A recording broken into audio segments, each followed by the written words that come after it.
Obviously, that is a disappointing loss for our basketball team. When you're up 12 points, I want to say there's 12 or 13 minutes left to go in the second half of the game.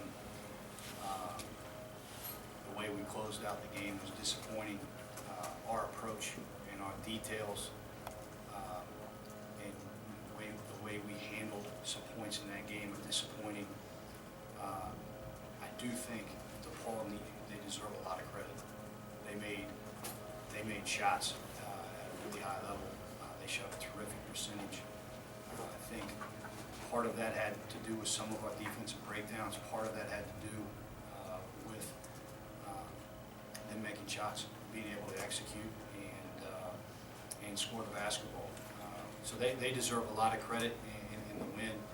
I do think our guys battled and fought and never gave in at any point during the game. And I'll give our guys credit for that, but we shouldn't have been in the situation that we were in. And it's disappointing to lose a basketball game like that.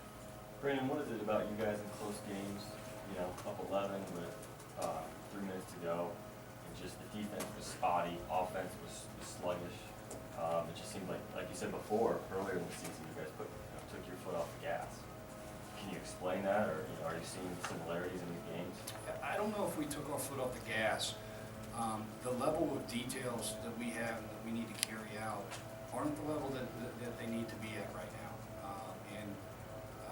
When you have breakdowns like we did tonight, and another team is making shots at the level that DePaul is making shots, they made us pay. They made us pay for some of the mistakes that we made tonight.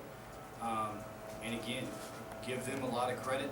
A lot of it was our breakdowns. Some of it was them making shots at a really high level. Talk about Alex's absence. He only ended up playing less than half the game. What impact did that have on both ends of the floor for your team? Yeah, Alex is one of the toughest guys on our team. He can defend. He runs our team on the offensive end, being the point guard. His assist to turnover ratio speaks for itself. He gets us into our offense, and we missed him when he wasn't out on the floor tonight. Yeah, offensively, you guys, like you said, were really sluggish. What can you do to maybe make your offense easier rather than rely so heavily on Kellen? Yeah, I think there were points where our offense was pretty good tonight, and I think our percentages, I'm trying to make sure that I have the final box score right here. And we ended up with, we shot 48% from the floor, and we had points in time where our offense was pretty good. But again, when Alex goes out of the game and we don't have certain situations go our way, our offense didn't look very good, and we had to get that fixed. These past two games, what have you seen from your perspective? What's opened up Allen for the second half? I think his teammates did a pretty good job of screening for him. He got a couple good looks, late game, and then Kellen was able to make some plays. Put him in some positions that were good for him. In the second half, after his start to the game, where he just didn't make some shots, but he made some big shots tonight. Do you take a big picture look at this as far as the conference play, and you're starting out 0-3 with Georgetown coming, or are you just solely focused on Saturday? We need to figure out how to get a win. Yeah, I think we need to fix some things. We need to take a look at this game. We'll review the film. We'll come out and practice, and part of that practice will be focused on us and what we need to correct.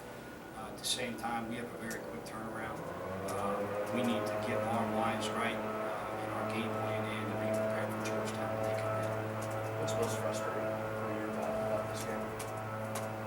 Yeah, I think the obvious thing would be is we had a lead. We're up 12 points. You have a command on the game, and we made a couple of mistakes on the defensive side of the ball, which allowed them to get a couple good looks. And once they started making shots, they got in a rhythm, and we couldn't get them out of that rhythm and couldn't stop it. We couldn't stop their momentum. Brandon, it seemed like you talked to the team a little bit longer than usual on the post-game. What did you say to them? There were a number of different things that were said, not just by me. We had multiple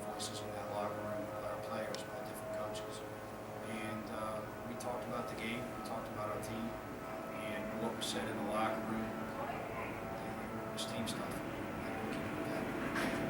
On a positive note, Andrew played really, really well tonight. Talk a little bit about what you saw from him. 10 points, 5 rebounds. Andrew has played well